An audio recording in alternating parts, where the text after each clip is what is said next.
Welcome. In this video, I'll go over how to navigate the new CIC Data Collection Portal, how to upload data, and what resources are available. You will want to start at cicdataportal.northeastern.edu and log in with the credentials shared with you over email. When accessing the portal for the first time, you will be prompted to review and acknowledge our statement of commitment to privacy and confidentiality. Welcome to your Data Portal homepage. Here on the home screen, you will find two main sections. First, there's your institution's data portfolio. This is an overview of the data your institution has submitted in the past and where you'll submit data moving forward. On the right-hand side of your screen, you'll find instructions on uploading your data as well as file templates. Before we get into uploading data, you'll want to check out the Resources folder. The first resource to look at is the updated handbook. Here you will find an overview of the portal, all terms and definitions, a deep dive into the data collected, explanation of reporting periods and due dates. We've also included an excerpt of the reporting periods and due dates section of the handbook as a separate document. As you all know, all of your data is checked for errors and validated before being submitted. So you can best prepare for your data submission. An explanation of our validation rules can be found in this validation rules document. The last document in this resource folder is a crosswalk between the old portal and the new portal. I'll actually return to this resource in a moment. Back on the home screen, let's check out your data portfolio. You can see your institution's name, an icon key for the status of your data, and the ability to navigate through different academic years. When you expand a term, there are modules for each section of your data: CS1, CS2, CS3, and retention and graduation. You can see which terms have had their data uploaded. You also have the ability to delete a file and replace it with a new one. If your institution uses a semester system, you will see fall, spring, and summer. And if you use a quarter system, you'll see fall, winter, spring, and summer.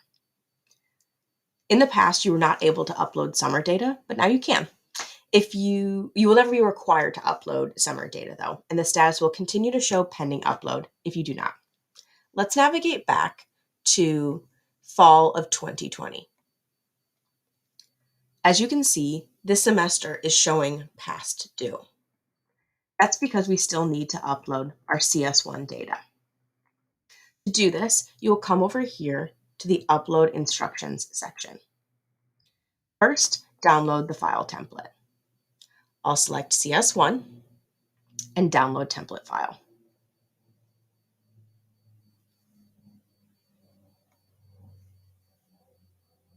Then done.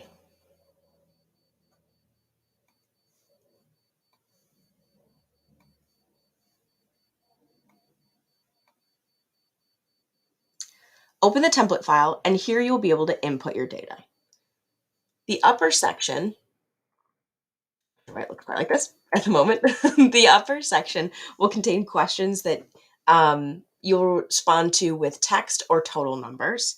And then the lower section are all questions that you need to answer using the intersectional demographics.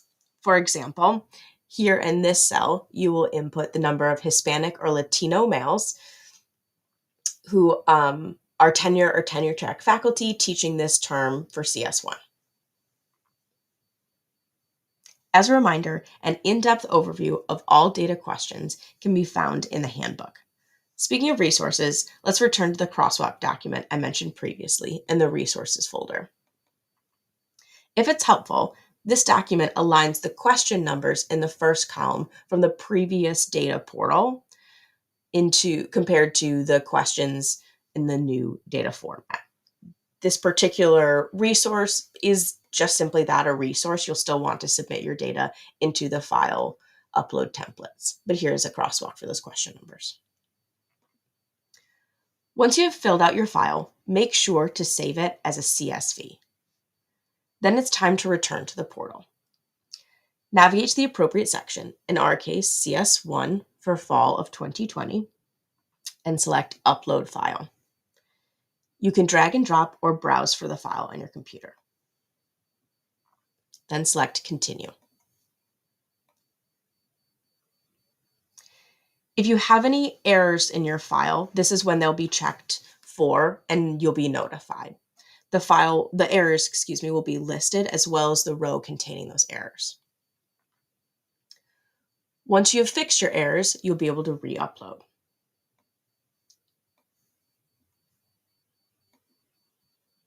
And you'll be notified if your data has passed validation.